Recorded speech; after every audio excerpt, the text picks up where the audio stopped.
വികാസേ പറ. സത്താറെ ഇജ്ജ് കണ്ട ഇല്ല, ഇജ്ജ് കാട്ടിക്ക.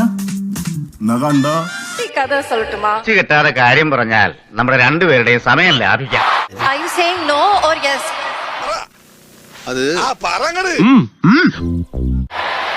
Yes, yes. Can I say?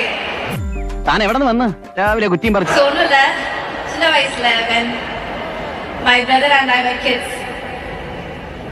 என் அண்ணாவோட ரூம் ஃபுல்லா தளபதி போஸ்டர்ஸ் இருப்பாங்க. സ്വാഭാവികം.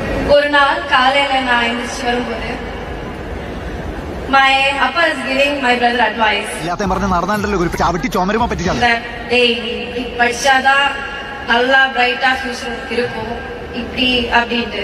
ഇങ്ങനെയാണ് ഒരു കാര്യം പറയേണ്ടത്. അത് പിന്നെ മറച്ചു വെച്ചിട്ട് കാര്യം. அது சொல்லிட்டு அப்பா திரும்பி போன உடனே என் அண்ணா எந்திரிச்சு அப்பா கிட்ட சொன்னாரு, അപ്പൊ അതാണ് കാര്യം. நாளை நாளை நாளை என்று இன்றே இழகாதே நீ இன்றே இழகாதே.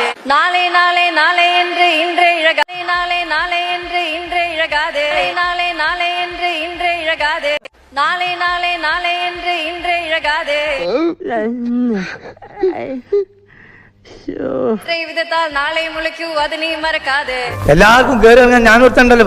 നീ ഇன்றே ഇഴകാതെ നീ ഇன்றേ ഇഴകാതെ നീ അതിനെ മറക്കാതെ. അതിനെ മറക്കാതെ. തൊലിക്ക് നല്ല കട്ടിയാണല്ലേ. എവർക്ക് ഭ്രാന്തള നിർത്തിയ നിറഞ്ഞു ഒരു പഴം കൂടി താങ്ങൂല്ലേ? താങ്ങൂ.